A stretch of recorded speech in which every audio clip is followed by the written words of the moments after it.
We're introducing mounts for the first time into Guild Wars 2. Each mount has places that it can get to and no other mount can. And that just opens up the possibilities for what we can do with building places that aren't like anything players have seen in Guild Wars before. There's a cut down. Surprise. Hi, everybody. Welcome back to Guild Chat. It is Mounts Week. And I hope you guys have been enjoying everything. We're going to wrap up the week with the Guild Chat where we show you some of how we made the mounts and a few things that you haven't seen before. So we will jump right on in with our first round of guests. Let you guys introduce yourselves. Hey, I'm Roy Croniker. I'm Paul Swartzwalder. I'm Matt Lambden. All right, and what you do for the mounts team? I'm a designer and team lead for mounts. I'm a programmer. I mostly just tracking down bugs kind of thing. I'm a producer. The tracking down bugs, you're just like, so whatever. It's kind of important. You So do more than that. Yes, and thank you, Matt, for making sure anything at all gets done. Yeah, and herding cats. Yeah. Herding cats. That should be your official title. Mm-hmm. All right, so first question, and one that I've seen asked a few times. What made you guys decide to include mounts now? Well, mounts has been something we've thought about for a really long time. But we knew we wanted to do them differently, and we knew that would take a lot of time to do it right. Okay. And this was our first opportunity to really focus on that and make that the centerpiece of an expansion. In Heart of Thorns, we spent a lot of time setting up systems like masteries, elite specs, things like that for future of the game. And now we can really expand upon those systems and play into them like how mounts play into masteries, and basically gave us the freedom to really make sure they're integrated to maps and that we could do them right. Yeah, well, everybody's kind of loving them, so good work on taking your time and doing it well. Thanks. It is kind of it's a different implementation than just, hey, hop on this thing, and it's a gigantic speed buff with a fancy skin. I mean, yeah, a lot of games just have mounts as like a cosmetic piece for your character and increases your movement speed, and kind of just feels like your character but running faster. We started and we knew we wanted to do something different and really have mounts really feel like they have a weight in the world as they're moving around. All their movements, animations actually feel like they're a part of the world and have it be a different experience than the character. So we really started with that core philosophy of making sure the movement feels different and like you're riding this creature opposed to running around on your character. yeah, and that was a conversation that we saw a lot after that first preview weekend event, the movement of the raptors and how much it wasn't just this like light thing that kind of clumped around the world, but it felt like stopping and starting was a thing that a creature built like that would do, and like Joel's showing us now. So let's talk a little bit about implementing that as more than just a movement tool and integrating that with this discussion of, okay, maybe not necessarily mounted combat, but this balance between not just a movement tool, something a little bit more, but not full-on mounted combat. How did you guys come up with the balance that you ended up with? We actually started experimenting with mounted combat a bit, just because that's kind of the natural place people go to when they think of like taking mounts a step further. But when experimenting with it, with the advanced movement that we have on mounts, it felt kind of clunky with this weighted movement trying to fight on your mount. And we really liked how mounts felt and wanted to play up that feeling of movement and exploration in the world. We also found that we already had this great system for expanding on combat in the game, elite specs, which we have more of in this expansion that you guys saw last week. And we really didn't want to like overlap two systems and have them fight for like one is this apex predator, because like one will end up being more fun or more exciting. So we really wanted to keep them separate and make mounts more about like movement and exploration. And the idea kind of came from Heart of Thorns when we added gliders. We realized players really love getting new tools to explore the world, and we were like, what if we take that and make it into a whole system, and mounts were a really good vessel for that, each one offering a different movement style and way to explore the world. And I think something to add on to that, I think the whole development team's really proud about how the mounts feel. And Ruby, you pointed out that in the preview weekend, players were blown away by how the Raptor felt, and I think that players are going to be equally blown away by how the other 3 mounts feel. And something that's kind of cool to note is throughout development, we were very focused on making them feel like creatures, not just you know, a movement speed on your character. It feels like you're on that creature, and so that was kind of like one of the pillars that we were always working towards when we were playtesting early, and even when we were polishing later.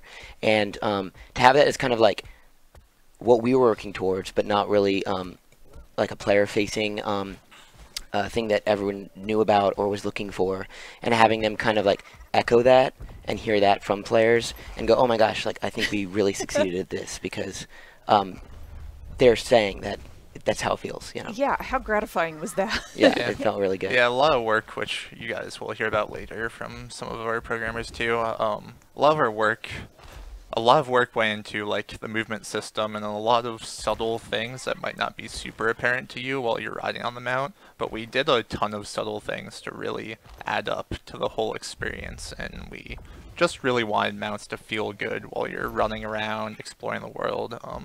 Like they should feel good in Path of Fire exploring the areas, but should also feel good in the old world as well. And just feel like a toy that you can use to move around the world, experience it in a different way. I'm sorry, I'm a little distracted watching the Springer just repeatedly just rocket into the stratosphere. Yeah. You had mentioned a lot of the little subtle things that you guys did to make them feel better. Is that more of a second segment programmer thing, or is that something that you can expand on now? I mean, we can talk about it a tiny bit, but I would save it for the second segment when they like, get oh, into this it. sounds interesting, but Well, I know we're also talking about programming later.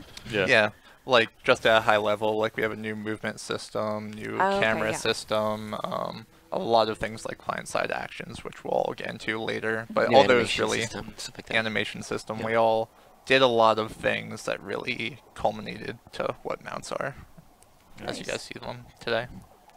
I want to talk a little bit about the engage skills, because that's like you said, you guys didn't want to just take over, hey, we have all of these great elite specs, but the mounts are literally fighting for the play space, but the engage skills feel like a nice compromise there. Yeah, so when we were testing out mounts, they initially have engage skills.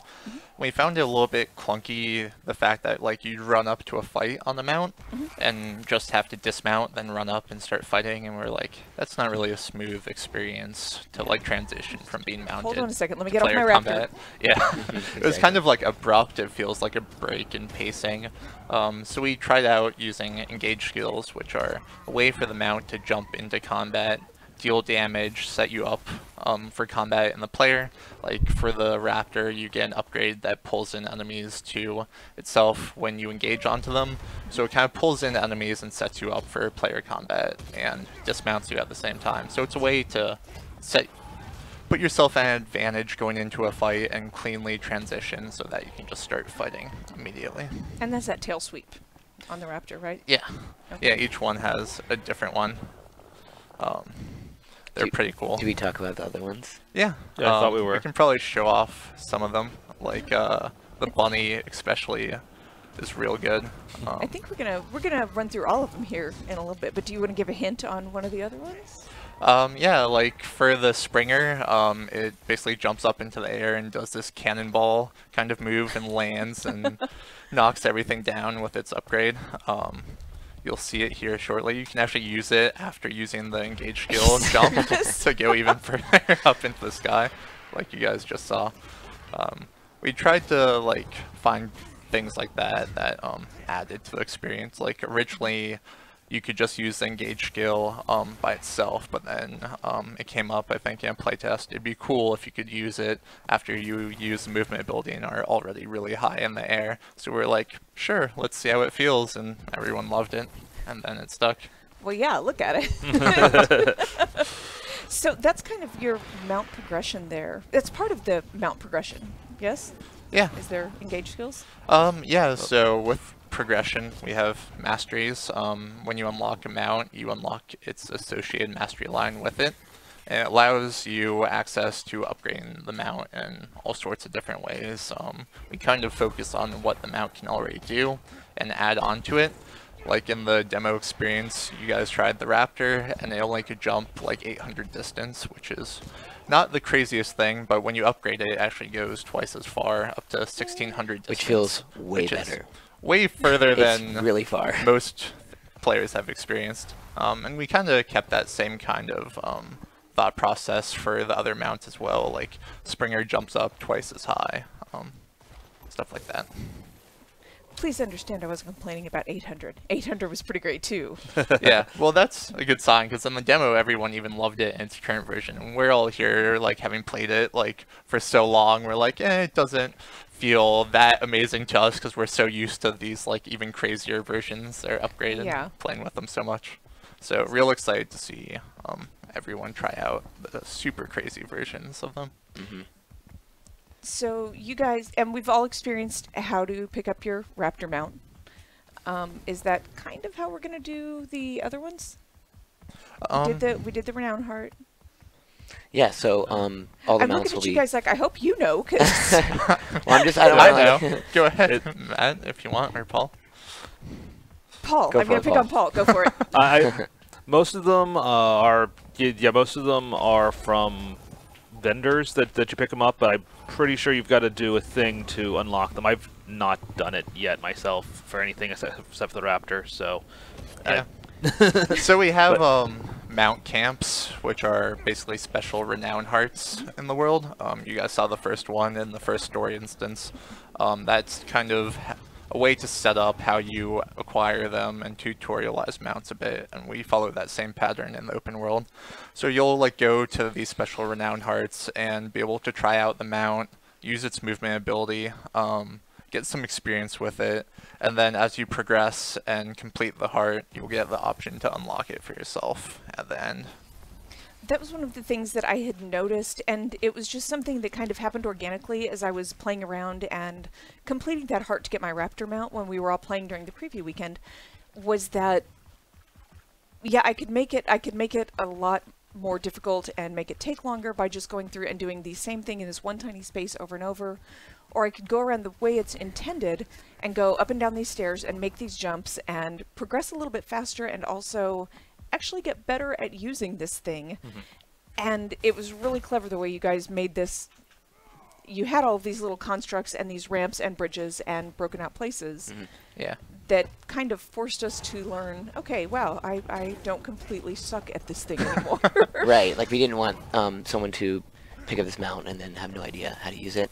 So some of the mechanics were built into the heart itself to teach it. Yeah, and our map artist did a really good job with all the maps, laying out those mount camps, and really setting it up so there's a lot of areas where you can utilize mounts.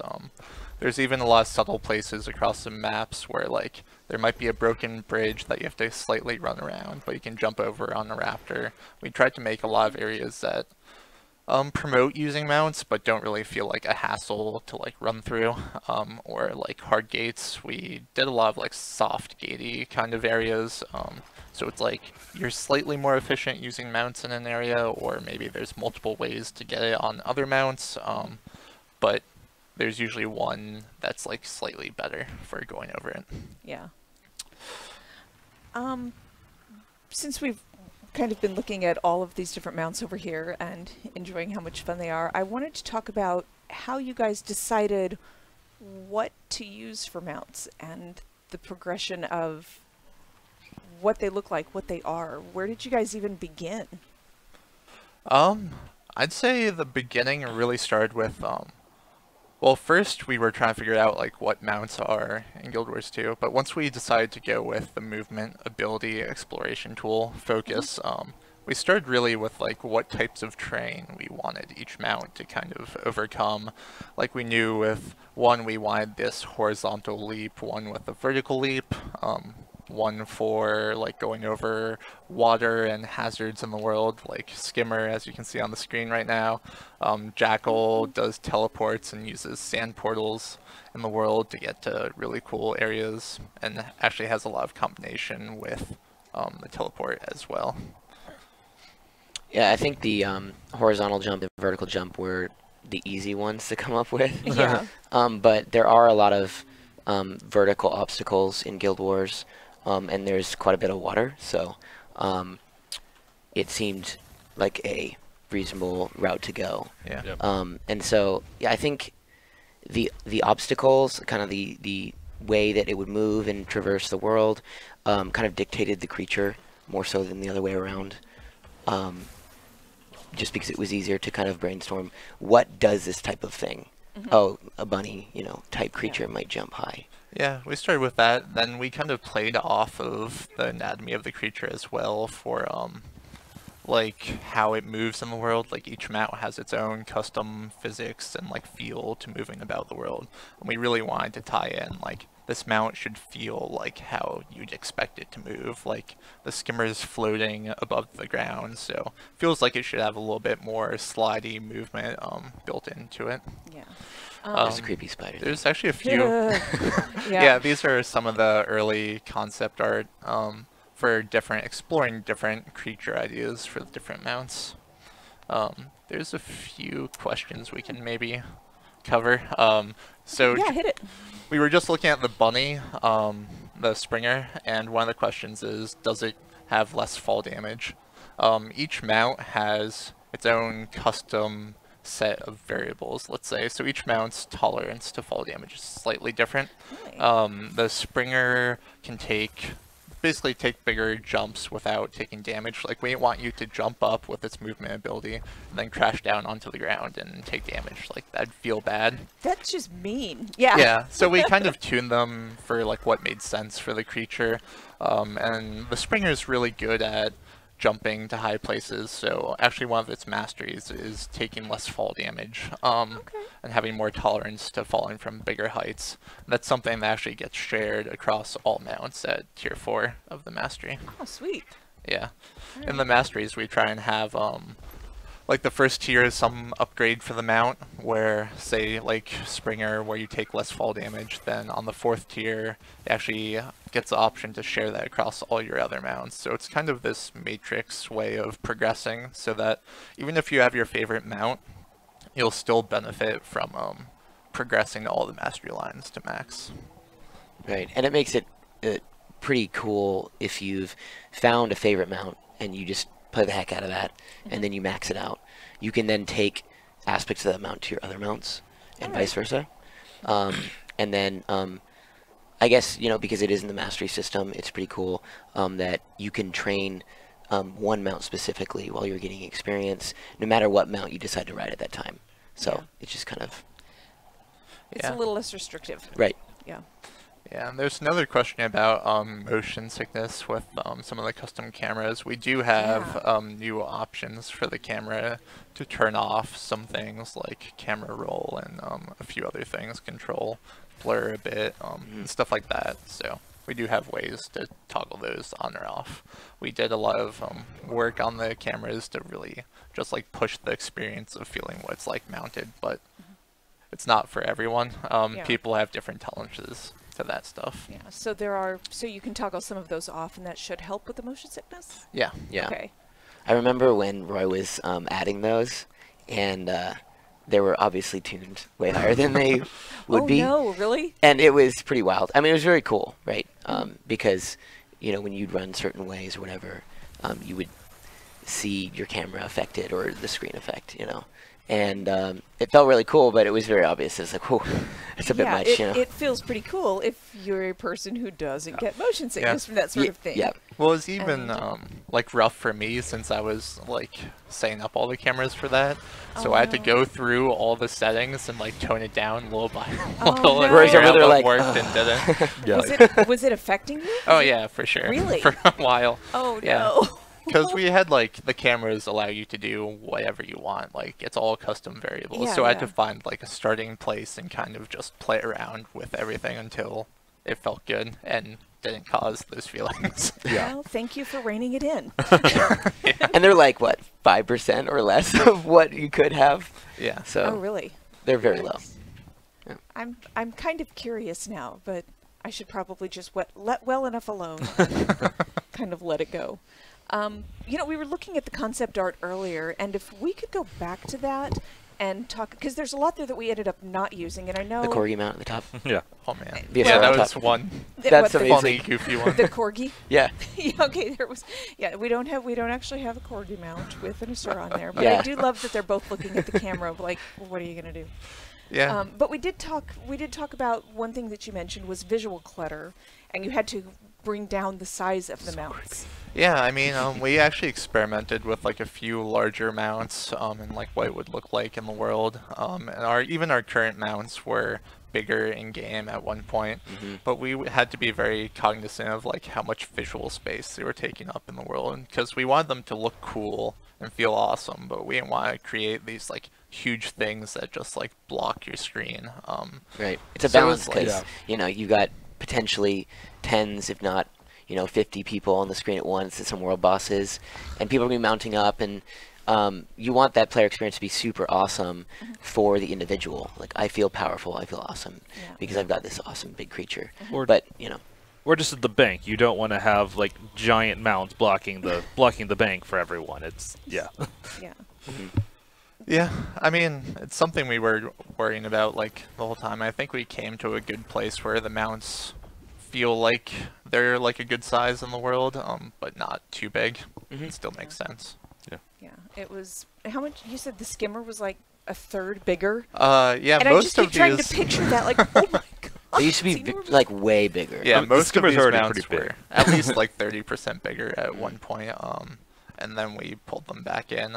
We started with them a lot bigger, and they were cool, but we just found like when playtesting in groups, there was just way too much space being taken up. It was a little much. And they scale a little bit to the slider scale on your character model size. right.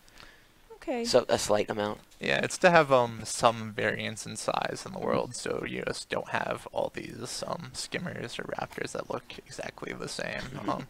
Standard issue Springer with tiny Asura lost. And that's what I'm thinking. You have like a very small scale character just lost on the back of this gigantic mount. So. Yeah, it was pretty interesting with the concept art too, since we started with like the movement abilities and like trying to come up with creatures for what fit them. We definitely explored a lot of different things, as you could see, like different approaches, different creatures, and we actually created new creatures that didn't exist, like the idea of like Jackal, like this creature made up of these magic stones that are like held together with sand. The Springer, even though it ended up more bunny-like, we experimented a lot with mixing kangaroo and a bunny as well. Yeah. In fact, the early development name of the Springer was Kangaroo. It has the long, legs and stuff. Yeah. So. Yeah, but Well, we we've ended seen up. Bunny Roo, so. Yeah. Yeah, Bunny Roo.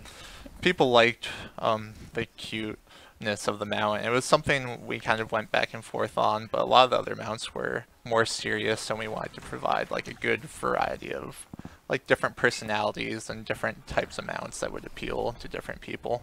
Yeah. So we tried to get a good spread, and like you guys saw, even the idle animations, our animators put in a lot of life to these characters, and they really like stand out. Like if they're just hanging out, like the raptor who kind of shakes you off, and then the character's kind of like, what the hell? What do you do? Yeah, excuse you. Yeah. Well, and this is probably a good time. We've talked about some of the stuff that we weren't able to do, like, we had to scale these down. But let's look at the stuff that we did do and take a peek at some of the other mounts. And as soon as Joel stops picking fights over there, let's kind of The run sand through sharks and are deadly. look at some of the, I love the sand sharks. Let's look at some of the other ones and see what they do. Yeah, so like the skimmers on the screen right now, it's always hovering above the ground so we can pass over objects or dangerous terrain. Right now, you might have seen in the demo, this area's quicksand and will wreck your character super fast, but the skimmer can just freely hover above it. There's some other clever ways to get to this mastery point that's up there as well, but this is primarily a skimmer area. We tried to give clues as well, like the skimmer is floating around, so the player can help realize like, oh, it's a skimmer area, maybe I should get on my skimmer to help like go over this challenge. And the skimmer, it has some pretty unique things, like over water and quicksand, it actually gets a speed boost and a little bit of friction decrease, so you have a little bit more slidey movement. Just to play in the feeling of like hovering. It felt cool, like when you're going from land to water, to like increase speed a bit and kind of get more like hovercraft feel, like sliding around. The speed bonus is pretty noticeable too, so it feels really good. And some of the maps that have a lot of water on them, there's actually a decent amount of water in some of the. Are you dying? You're dying. In some of the expansion maps. And then there's a lot of water in the open world in Corteria. So I can't see what your character said, but I feel like it's probably rude. Oh, okay. I just looked over at the screen to find him just standing in the middle of the sand. Just like, oh. Yeah, there was a loading screen before that. Don't do that. Yeah. Yeah, and I looked over at Joel, and he's just going. Yeah, I mean, Matt brings up a good point about bringing these back into Corteria, and like Skimmer specifically, I think will be really useful in areas like Ore, where you can use it to like go around on the outskirts along the water and traverse it faster without with the advantage of avoiding like enemies and getting to where you want. Another cool thing about the Skimmer is you can actually mount it while you are on the surface of the water. So you can't, you don't need to go back to land in order to do that. Yeah, so you can be like, either if you're dismounted or maybe fighting in the water, you swim up to the surface and then you can mount up on it. And as you can see, its movement ability kind of raises up its hover height. It'll extend out its wings, raise it off the ground. It kind of has this like slow fall effect, so you can actually get some distance, like going over gaps, things like that. You can use it in some clever ways to reach some cool spots, or even just raise it up so that like maybe there's an island in the water that you normally couldn't get to because it's too high, but you can raise yourself up and reach that spot. And when you're hovering higher, it actually reduces your gravity, so it kind of floats a little bit more to begin with. But you know, if you go off a ridge or a cliff and you're using the movement ability, you'll kind of drift and kind of glide a little bit. So I do like the Skimmer's movement quite a lot, especially when he's like banking and going around the corner. Yeah. That was very well done. Yeah, I can't wait for people to try out the Skimmer. Personally, like, it's probably my favorite for like the base movement, just because I could make it and push it a little bit more than some of the other ones, just because it was floating. Adding in that like a little bit of slidey movement to me feels like really good, just because it's a bit different. It almost feels like hovercraft over water, or something like that in games, or like a car drifting a bit. It's fun. I can never tell. Does the movement ability on the Skimmer actually make it go faster, or does it just kind of feel that way? It does give it a little bit of a speed boost during it as well. Yep. I'm sorry, as soon as you said like a car, I was like, well, of course you. Yeah, I like cars. And nobody in the room is surprised. Yes. Yeah, drifting's fun. I know that Skimmer, you know, there was a lot of polishing and tuning that went into the movement.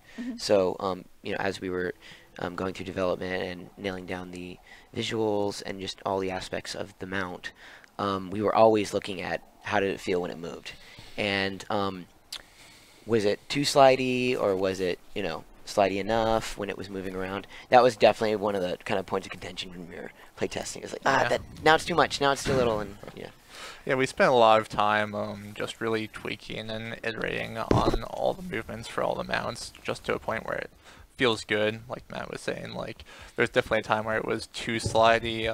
Some people liked it, but a lot of people didn't, so we had to like tone it down a bit and find like a good balance and middle ground where it like adds to the feel. You can still like control it reasonably well and all that.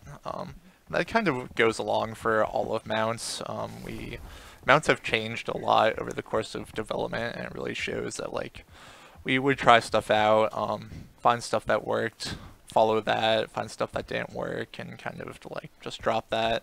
And we just really iterated a whole ton, since mounts really are a lot about like movement and feel in the world, so it was a lot of playtesting and tweaking numbers and just making sure to find what feels good. Nice.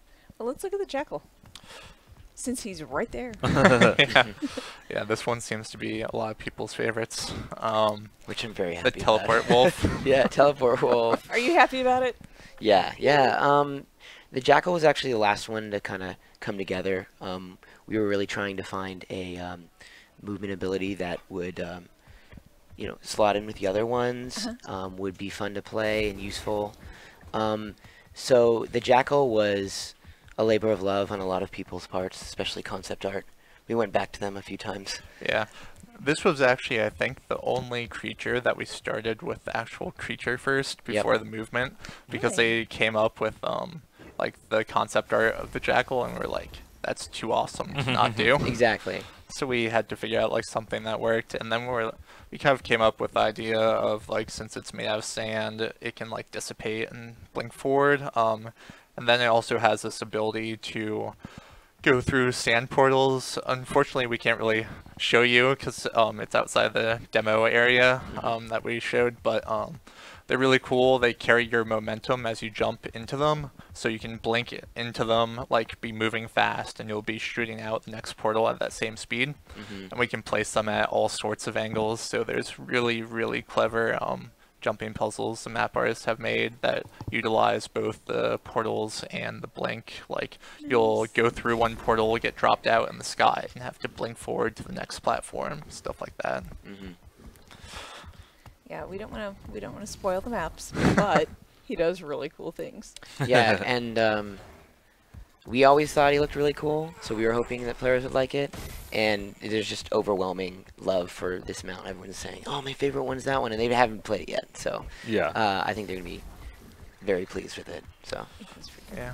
One of these questions is, since mounts will be usable in Central Tyria, will we prevent mounts from jumping to inaccessible parts of the map? We did a similar pass, like how we did to when we brought gliders to Core Tyria. We did the same kind of thing where we like looked for like map outs, areas like jumping puzzles where mounts might like break them and have some like off-limit spaces. So kind of expect the same kind of safeguards that we did for gliders when we added them Makes to sense. everywhere. You could definitely find invisible walls with the bunny, though. So Yeah, I mean, like, we kind of accepted that, like, adding mounts with these crazy movement abilities, like, you'll be able to explore the old maps, like, in ways you never could before, and I think that's kind of a cool thing, because, like, you can go through and replay on your alt, or even just go through and do events on your character, and it's kind of looking at those maps with a fresh pair of eyes, like, you could be like, oh, I really wish I could have gotten up to that spot somehow, and now likely you can, and really explore the world. Yeah. I remember talking to other teams here internally, and then also talking to QA when we brought up bringing them to Core Tyria. It just seemed like we had to, right? Yeah. Just kind of like gliding. Yeah. But you know, I know Roy had wanted to from the very beginning, and we were kind of all, you know, yeah, this is something we're going to do. And so when we talked to QA and when we talked to some of the other internal teams, they're like, wait, are we doing that? And we're like, yeah, of course. And they're like, oh. Okay. So, you know, it's going to break a lot of things. Huh? Yeah, I mean, they think they had a little bit of a panic moment, like, because of all the testing that needed to happen in the old world. But we think it's We'll work on worth that. it, because, like, they're fun, and it would, like, feel bad to not be able to bring these back into the old world. Yeah. The game's not the same once you have mounts. Yeah. Well, they're probably glad you at least warned them Yeah. and gave them time to work on that. I think there'll be some cool things, like players might have like speed runs now from like level 1, since they are map wide or account wide unlocks, just like masteries. So like you'll have it on your lower character, like if you start a fresh character, you'll be able to play through the core game with just mounts where you couldn't before. Yeah. And it kind of opens everything up. There will be videos where people time themselves and how fast they can complete the map. I hope. I did world completion in X amount of time, whatever. The way you say that makes me sound like you're going to be making one of those Um, videos. I'm not that dedicated. But I know people that expect are. a video, so, Matt. Yeah, exactly. So someone's asking about if the Daredevil will be better in races because of their extra endurance. You don't actually use the mounts. Don't actually use the player's endurance. They use the mount's endurance. It is a separate. Well, it's sort of separate, but it's not. It's Yeah, it's using its own. It's got its own separate. health. It's got its own endurance. So yeah. Yeah, mounts, we wanted to balance them separately from the player. So like each mount has its own health pool, it has its own endurance bar, and those things are separate from the player. Like they'll regenerate. Like if the player is at low health and they mount up, they're not instantly at full health. They kind of regen at a natural rate that they would have, like if they were just out in the world. And we want to keep them separate. And having separate stats allows us to really balance the engage skills, so we don't have to worry about gear. We can just like make the mounts and gauges feel good regardless of what you're wearing.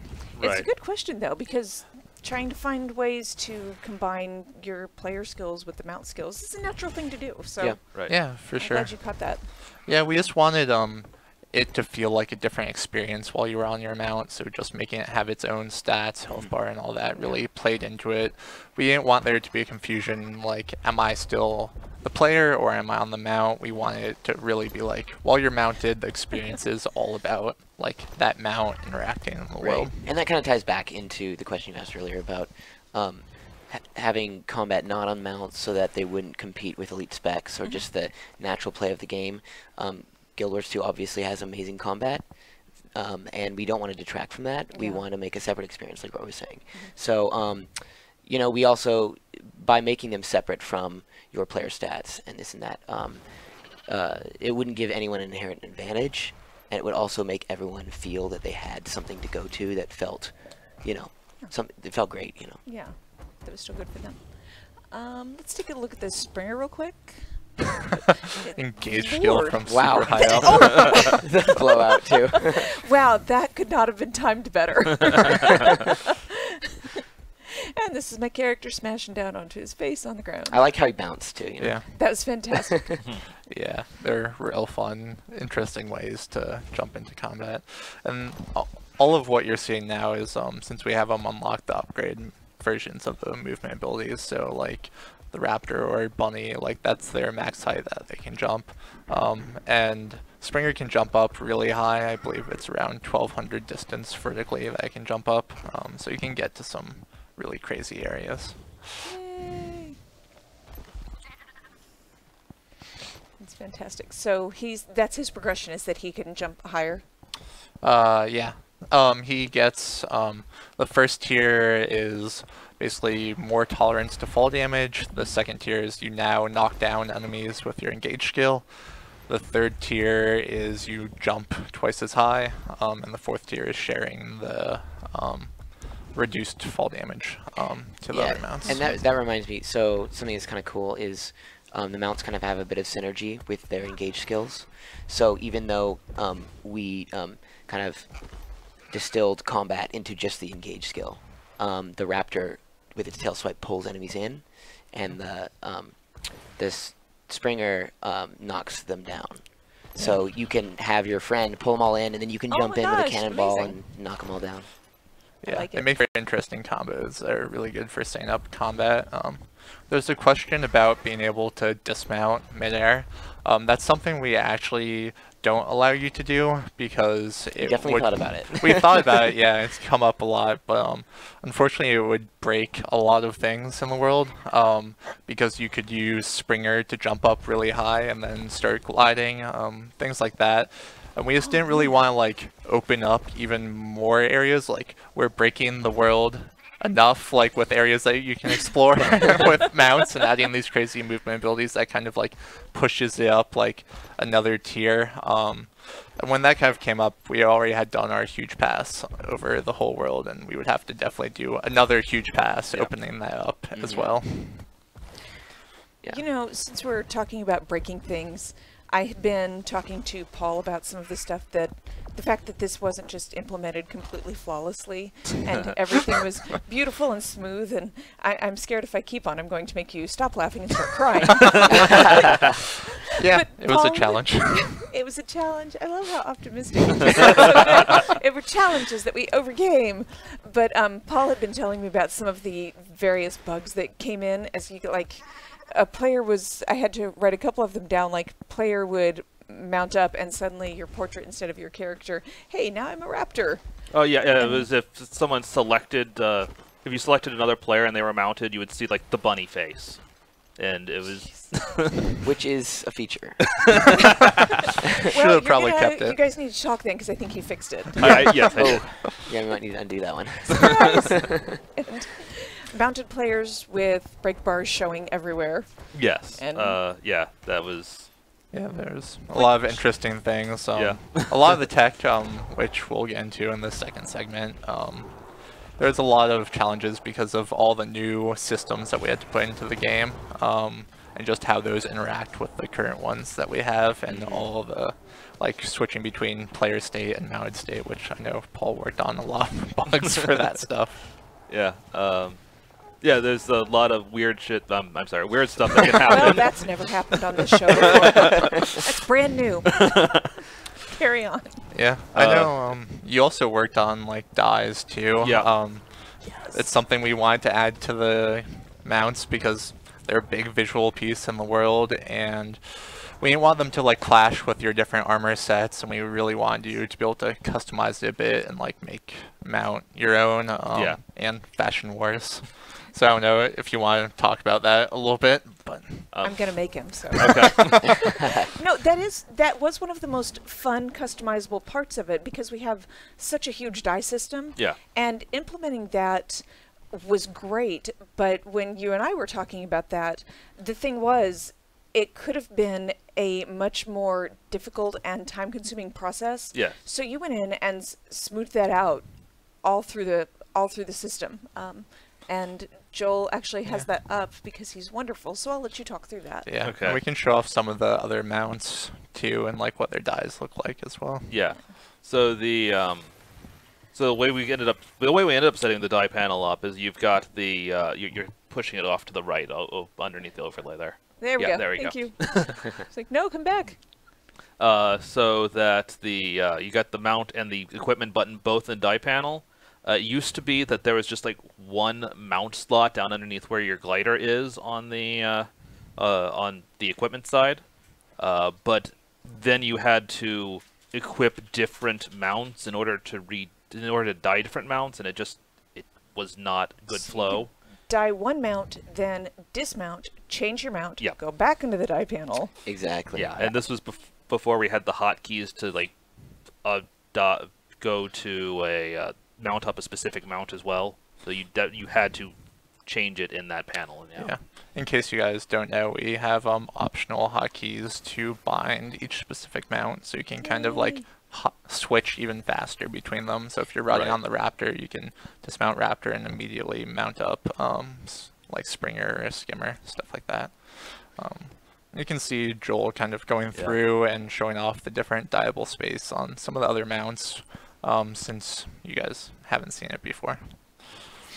Oh, that's funny. I see a question. Somebody said, can we see a glimpse of the die channels for other mounts? Yeah. As a Right. matter of fact, yes, you can. Yeah, I actually They also remember, want a pink rabbit, so. So when the demo was out, the first thing I did was dye my Raptor.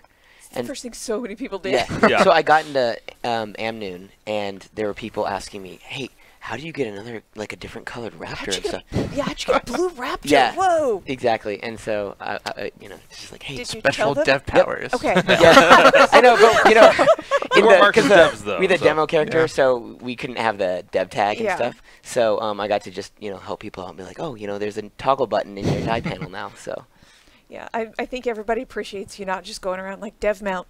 yeah, sorry. Yeah, and the Jekyl's pretty interesting. The dye for it is actually the glow on the runes. Yeah. It's a bit different from the other ones, but makes them for some cool styles. Prepare I for- personally love glowy dyeable stuff. Oh yeah, Yeah. yeah. It's That- Fashion Wars, right? Yeah. Everything glowing, everything aura. But yeah, I prepare for pink raptors. That's all I'm gonna say, and pink bunnies. Are you Yeah. dyeing yours pink? I will at least for a short time because now I said Just it. because you have to. Yep. You're committed now. Yep. And we should do we all need to do like Path of Fire colors on all of our mounts. Yeah. Yeah. We're probably obligated to. Yeah. They See, call that's purple. basically Yeah. Path of Fire. That looks Yeah. awesome. And look There at you his go. eyes. Oh I yeah, did the not eyes realize glow that- too. Yeah, I did not realize that it dyed the eyes as well. I didn't either until Yeah. just now. Go Coolest Joel. mount. I'm just gonna say that now. It is. Thank you, Matt. I have have strong in my preferences, if nothing else. I like the bunny. The bunny is pretty great too. Yeah, it's pretty interesting. Even internally, we found like a pretty wide spread of like what mounts everyone like favors. It's pretty interesting to see. Like we had gone into it thinking like, oh, this mount might be better or weaker maybe, or like people might flock to this one or over the other one. But in all our playtests, it seems pretty spread out like across like who seems attracted to like what mount. Like some of its personality or looks, some is like movement ability. But usually playing around, we have a really good spread, so it'll be interesting to see how that goes on live. And you know, some of the puzzles and exploration elements of the maps, some, like I was saying earlier, some mounts will be more suited to those things, but when you're running from event to event or you're hanging out at a world boss, you're definitely going to see people's preference on their mount show up. So it'll be probably similar to this playtest where you'll just see the whole spectrum of them. Yeah, very much so. So I do want to, I have actually one more question for you, Paul. Just as we were going through and progressing on the creation of these, did it feel like more people were coming and going, okay, we broke another thing? Or was it pretty much just standard development since we were doing something completely new? It's hard for me to say because I started on the team in April, so it's hard. I can't speak to anything that happened before that. And there was a giant backlog of things when I joined the team. Yeah, it was. Thank you for still being here. Yeah. I think we had something like over 350 tasks or something like that. Yeah, that sounds. Yeah, over the last year and a half.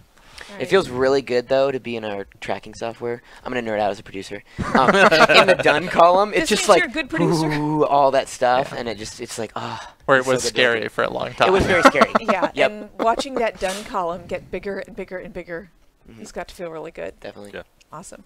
Well, I'll tell you what, since we are getting kind of late, but I don't think anybody's complaining that we're talking about the mounts for this long because this is super fun.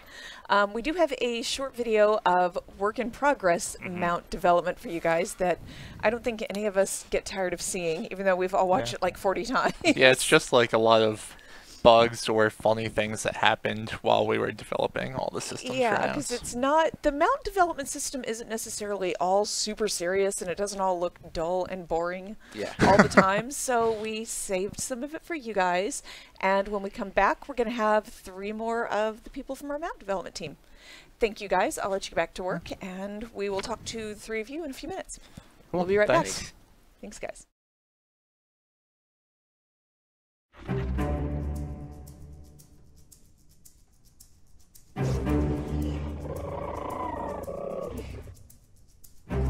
Fear me.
All right, welcome back. Let's talk about mounts some more.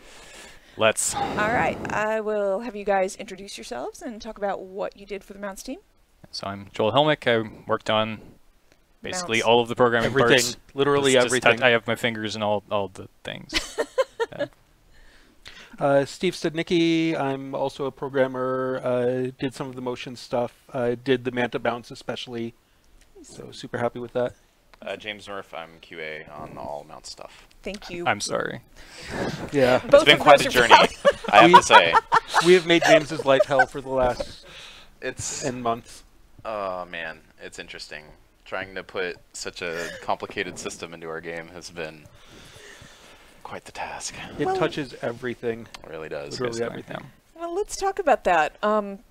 How you even got started with this. I mean, I'm going to start with attachment system and just let you go because I'm still in awe of what you did. Yeah. I guess we'll do this. We'll talk about some of the the main internal pieces of tech, and then if we got time, maybe some of the mount specific stuff. That's cool. I definitely want to talk about hover because it's super cool.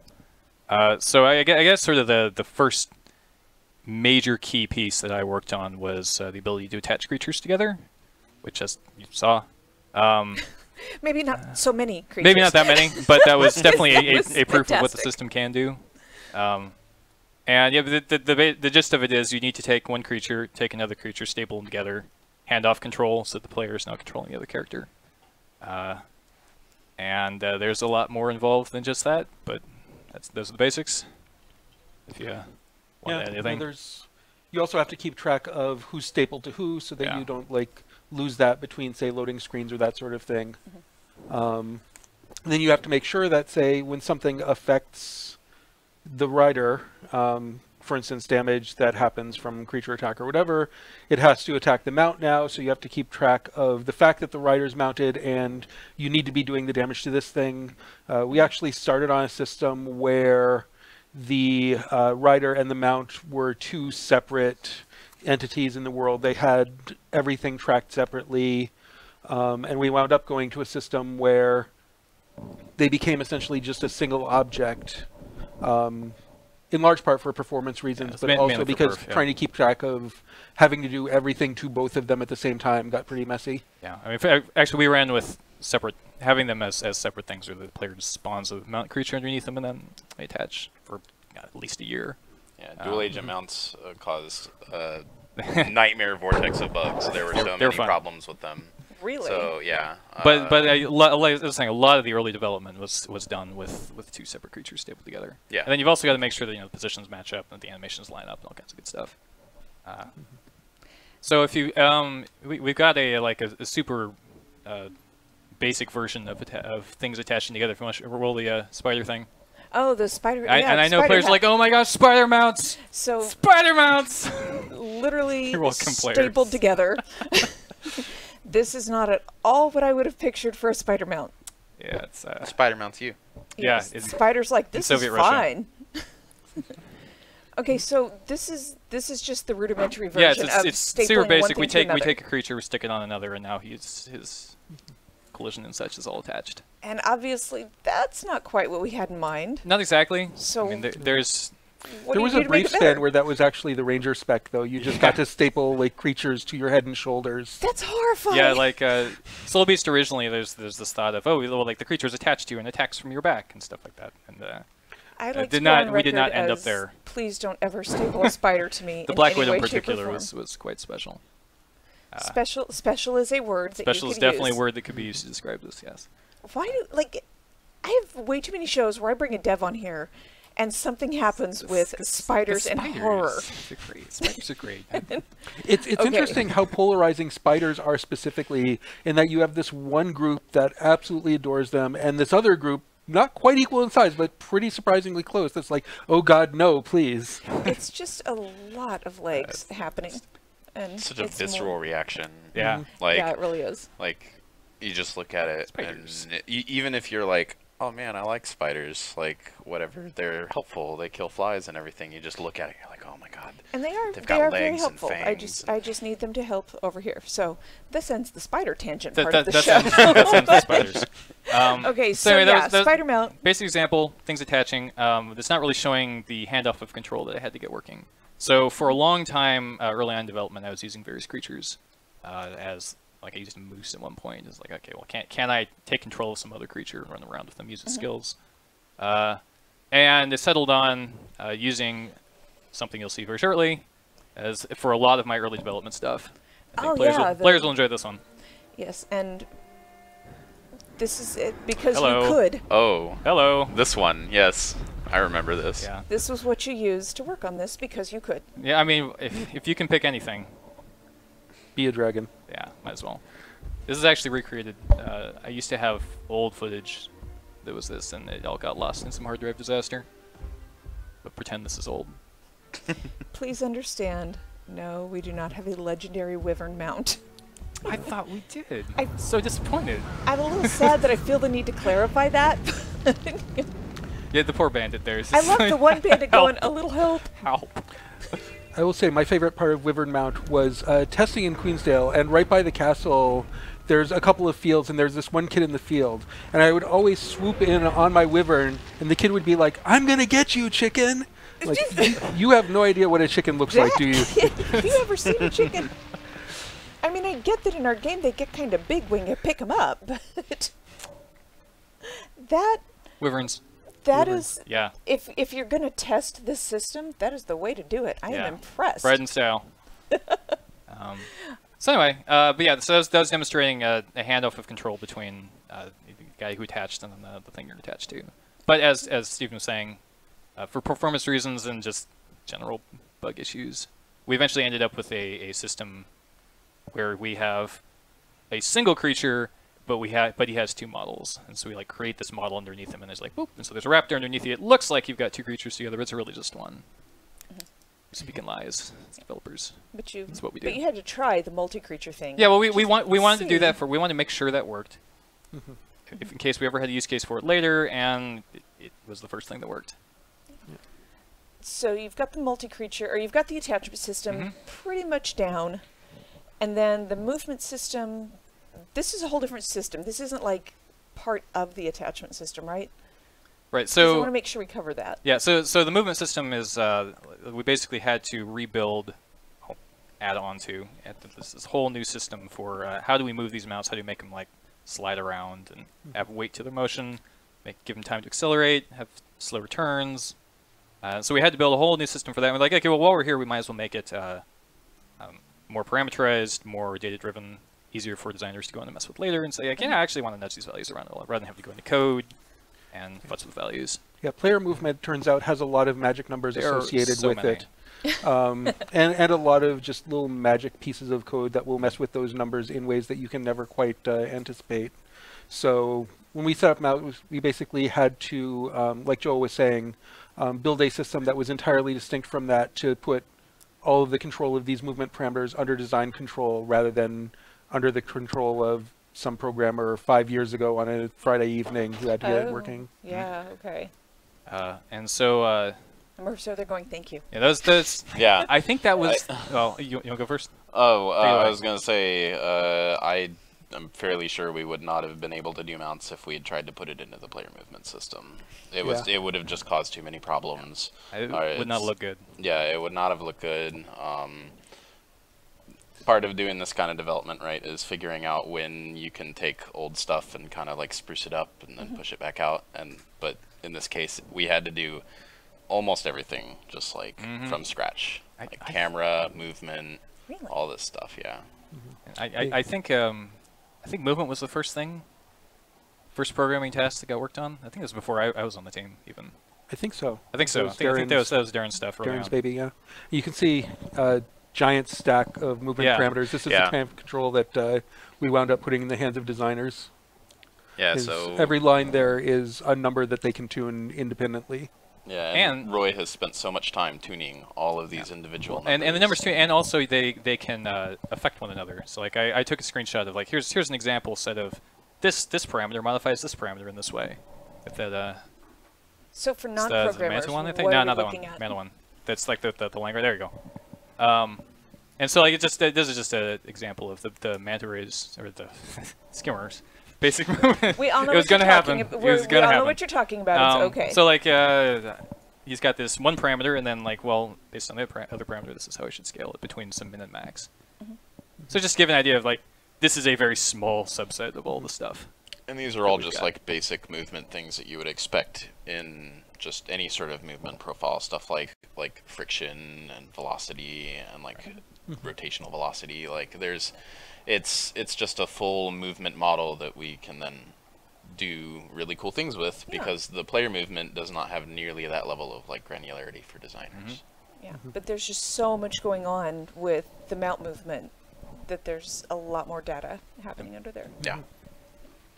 And then Skimmer actually gets more on top of that, because all of the other mounts at least get to cling to the ground and to get to use sort of traditional motion for getting around the world, whereas Skimmer has, above and beyond just the movement, its own little physics world, where there is always essentially a simulated cushion of air pushing up on it from beneath. So you've got to add that into the mix too. Exactly. And that has caused its own set of problems. Like what? Climbing mountains was the best one. Yeah, you used to be able to like walk into a vertical surface with the skimmer and then just start hovering, and then it would just be like, oh, you're on a surface, and then you just keep ascending, and so you could ascend pretty much any vertical surface in our game. Doesn't do that anymore, That obviously. doesn't sound like a problem to me. Yeah. Yeah, basically, it's you know, it's shooting these rays down to say like, where's the ground? Where's the ground? I want to be this far off the ground, and so you could just get a little bit over some little edge and you go up, and so even nearly vertical surfaces, it could.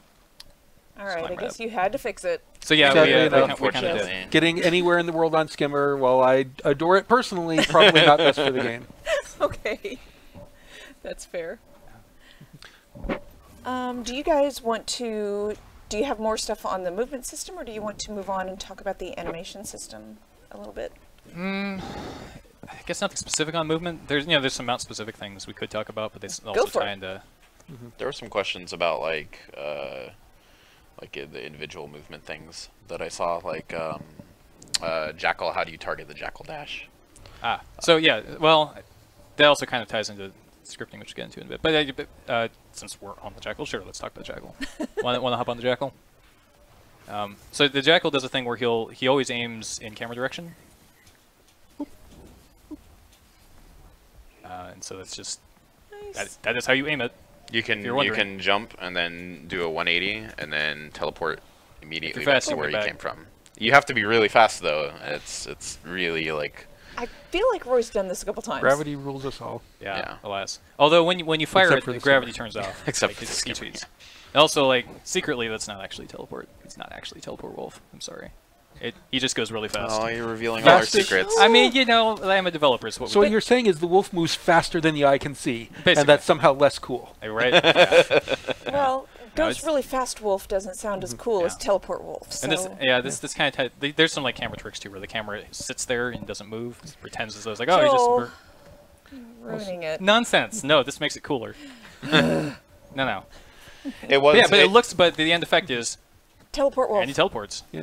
Although, to be fair, I suspect it would get very annoyed if you called it a wolf. He Possibly true. always looks stern to me. I imagine feel him like saying, he's- like, yeah. jackal, in this very huffy, Charian, annoyed voice. I can absolutely hear that. I feel like he's perpetually in a state of mild annoyance, just kind of a little huffy with the world in general. Look at these So it people. works. Sorry. Oh, I was gonna say I feel like that's because he's the only one of the 4 mounts that is not like a natural mount. He was brought into existence, as evidenced by the runes and the sand. So he's like, just kind of cranky. why Look do at- you have to bring me alive? Look at what I have to work with. I'm gonna have to deal with these people sitting on my back and calling me a wolf. Okay, Anyway, I'm just gonna he's- sit here. He's and- Well- the interesting one. Like, While we're on that, actually, do we want to mention the runes for a second? I don't know. I don't know. Like it's kind of interesting lore. Maybe people just want to find that out for themselves. I think they should find out for Yeah, I think they themselves. should. Yeah, it's Okay. cool lore. That Knowing Well, our Jack player in base, particular. they'll find it They'll out in figure it like out. 30 minutes after the game. All right, finishes. now I'm gonna be watching after we launch and see who figures it out. yeah. I'm going to say it answers a question that players have already been asking. So Okay. Yep. Okay, now I'm gonna ask you guys questions later. Certain specific players. Okay, let's talk about the animation system then. Sure. As you can see, they sure have animations. Yeah. Yep. Thank you, programmers. You're welcome. Good God. Well, we should call out that the animation team did Oh my gosh. absolutely stellar job They're on so these good. mounts. It's Did you know that our artists are really good? yeah. I've I heard never this. would have known. I believe the mount artists were Scott, Ron, Trevor, and Brian. Brian, yeah. And Well, Nice. the animators, yeah. yeah, the animators, and they did just absolutely stellar job. It was, I sit near that group, and it was really great seeing like the mounts come together from like the rough animation into like the raptor, the where it like tries to shake you off. Yeah. I remember when Like, that first went in. yeah. Oh my gosh. I love the right after it first went in, we had a playtest like a couple days later, an internal playtest, and everybody was like, "Whoa, have you seen this new Raptor idol? Yeah. Like, wow, it's so cool." Yeah, it's really fun, and watching that it's come from that one of the work in progress videos that we saw where it was just a completely motionless creature sliding along the ground to what we have now. It's really neat seeing that progression. I mean, we still see that sometimes when things break, but you know, we try not Or to when, show you know, bugs. someone decides to get Nothing into breaks the in our game. quicksand. Yeah, we have no bugs. Everything is great. Well, the animation system is when you introduced me to blend trees. And Yeah. So I felt like it was very So fancy. we, in order to fully support what the animators needed to do, we had to add a system which is new to gaming, but new to our game of blend trees. And you want to bring up a picture? I can just so people have any idea. it's if easier you don't, for if you you. don't know There what we this is. So this is part of the Raptor's moving blend tree. And so he says like, hey, I'm going this fast. I should go this direction. Then I'm going like this fast. I should blend between these two sides. And so at the leaf nodes at the bottoms are animations that you should be playing. He picks from. And so the existing system we had in the game was much simpler. It was just animation and transitions between animations. And now we have this much more controlled, data-driven system that the animators can use to precisely get exactly what they want, exactly the timing they want. It gives them a lot more flexibility and lets us do stuff like the waiting when the raptor's running along. Like for example, when you take a hard turn with the skimmer, Yeah. you can get that kind of so that lean blended onto the animation. Yeah. It cleanly goes between turns and straights and stuff. Yeah, there's a lot more going on under there than what you see. So thank you guys very much for that. So many bugs. Oh yeah, lots. There's been lots of blend tree issues, just animations not blending. It's a new system. It's going to happen. Yeah. So what were some of the good ones? I I guess for you those are bad ones, but Well, Yeah. I mean, honestly, Rest of us. there wasn't too many good blend tree bugs.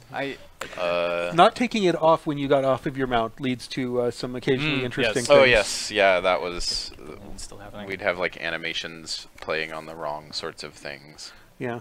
Players trying to do like raptor animations, which never turns out as well as you would hope. Yeah, unfortunately. oh, I want to see that. Yeah. Certainly, most common things though are just like animation pops and stuff. Yeah. But Yeah. It's supposed to blend nicely between two animations, and it jumps instead. Yeah, like you'd run forward on the raptor and then you'd stop, and instead of blending into the stop, it would just instantly go to idle.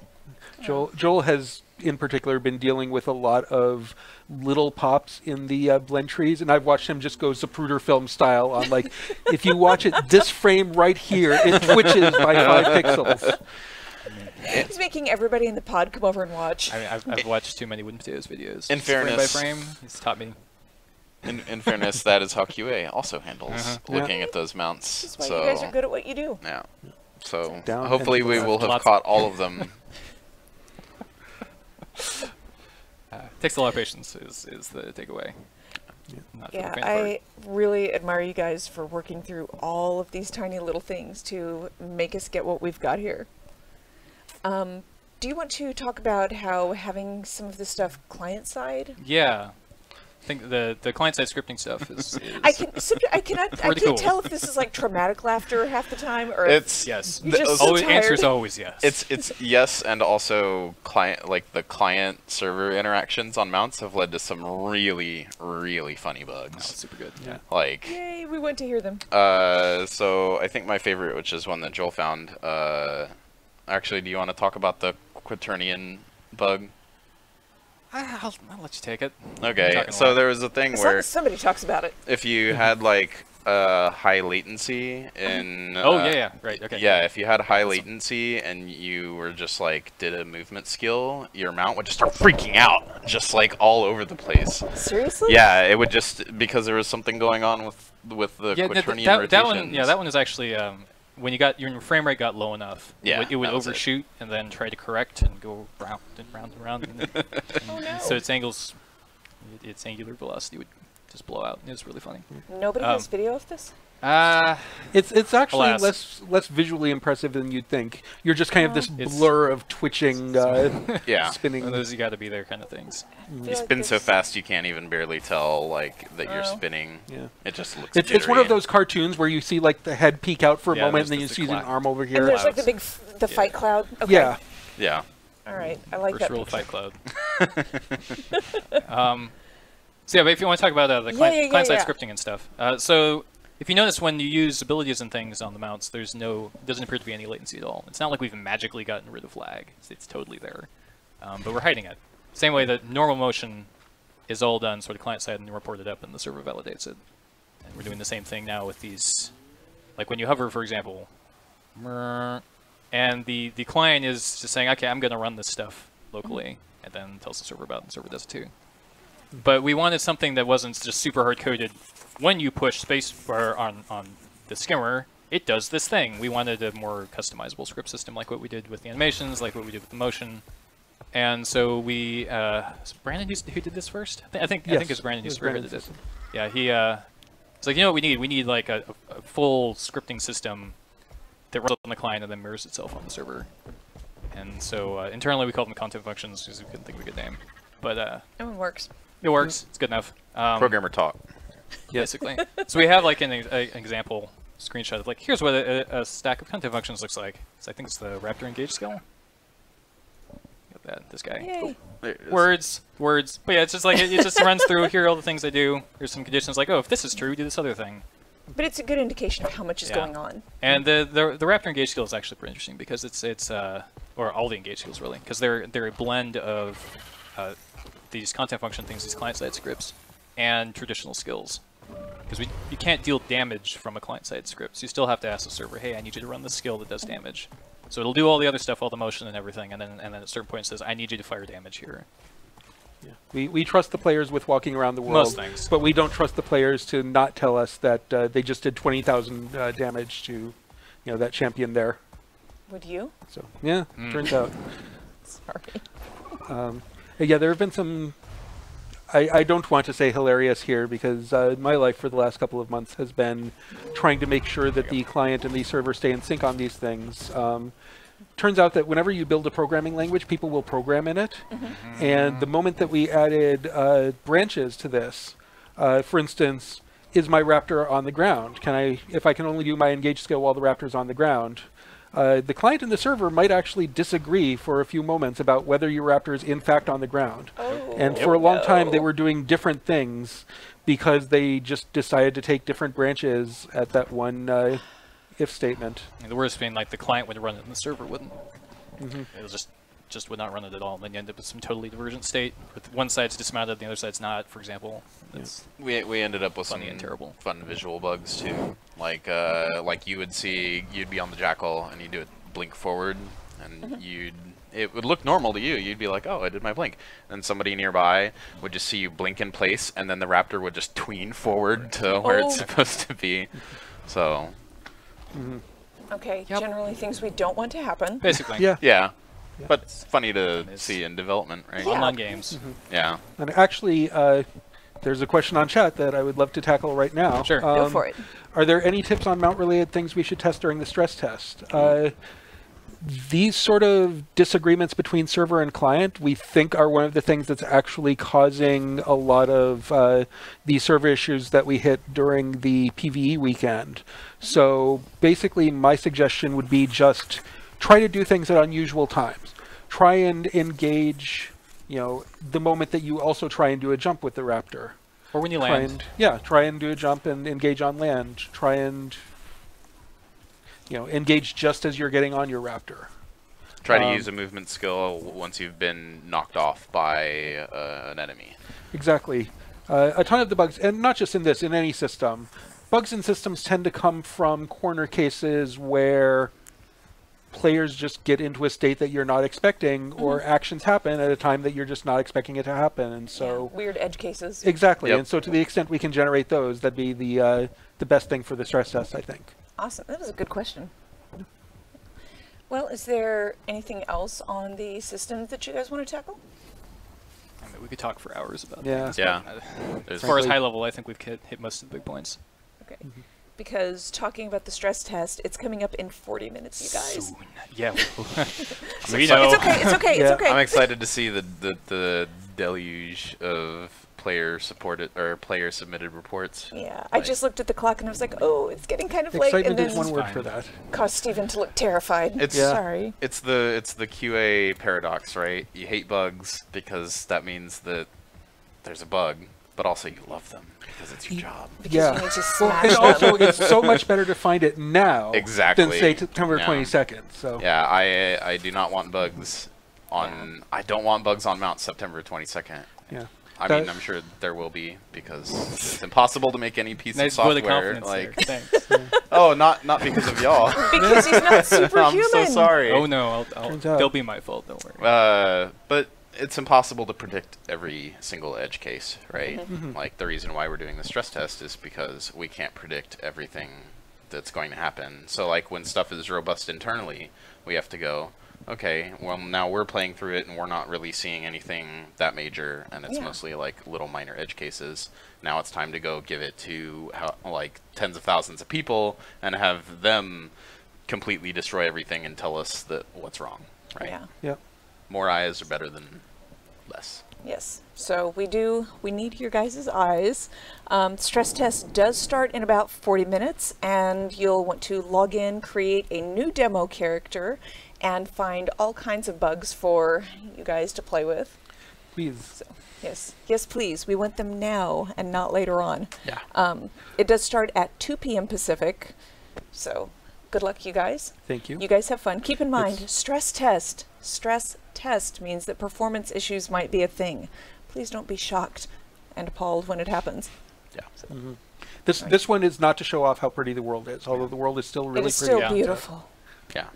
but it is And, too. and there we have made many bug fixes since the last. Sometime. Yep. So some of which So- have, I mean, not all of them have made it live. Also, I think most. a lot of them of have, the but- major ones. I think we've. Yeah. Wait a minute, you guys Giant are stack of them you guys went are live still going yesterday, to as work it every turns day and doing things? Yeah, I know. Wow, that's amazing.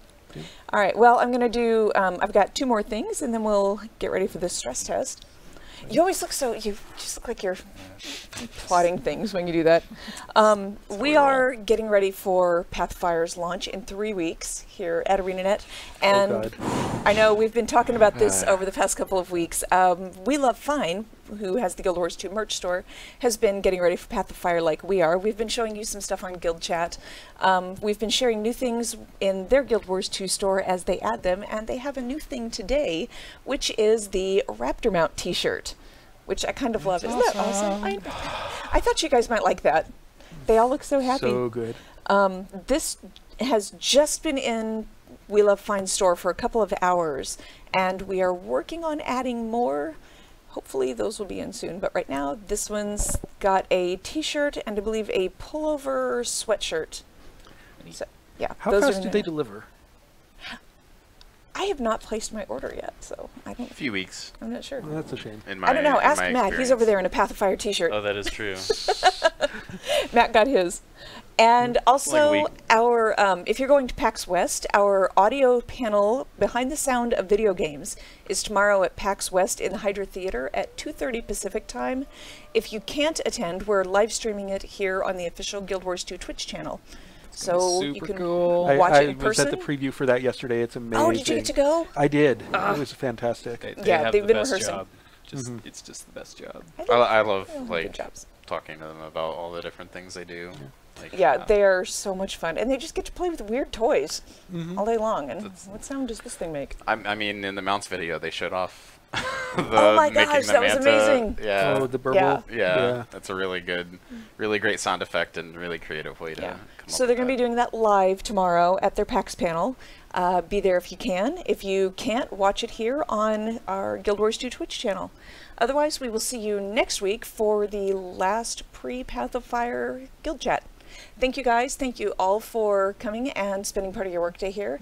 And thank you guys for watching Guild Chat. We'll see you next week. Bye.